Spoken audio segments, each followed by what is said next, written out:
Thank you, Mr. Speaker, and ladies and gentlemen of the House. As a member of the Rules Committee, I sat through the testimony of the hearings. And during that process, Representative Knight testified before the House Rules Committee on Tuesday, January the 8th. Specifically, he told us how on the last 2 days of the session, which were June 21st and 22nd, that we took 252 votes. I know that raised, a little bit of, with everyone in the room thinking, wow, that was a lot of legislation to have taken up. And I'll take Representative Knight at his word that the bills that we voted on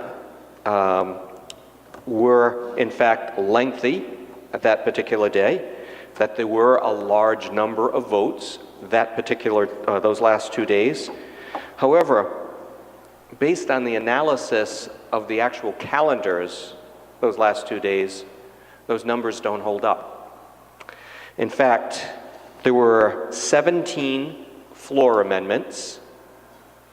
There were 38 bond bills for the city of Pawtucket, for the city of Providence, and for any other city that was looking to do something. There were 12 resolutions, some of which were to wish our departing colleagues the best as they were moving on. There were 8 marriage solemnization bills. That's a tough one to say. There were 62 consent calendar bills. And there were 75 non-consent calendar Senate bills. These were basically the Senate duplicate bills to the House bills that we had already voted on. Add them up, comes to 212. Again, some of them may have been lengthy.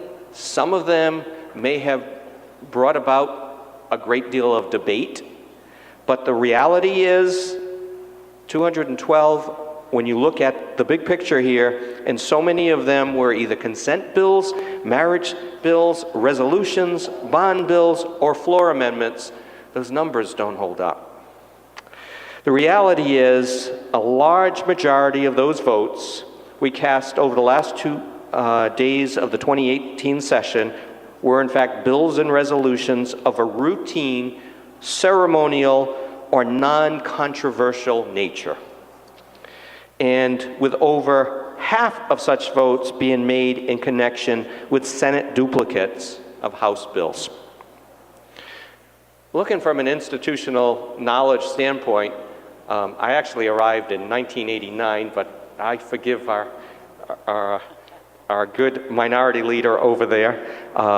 So in the 31 years that I've been here, there has never been a single issue where this came up that the House Majority Leader and the House Minority Leader were not able to come to an agreement on the suspension of the rules without objection.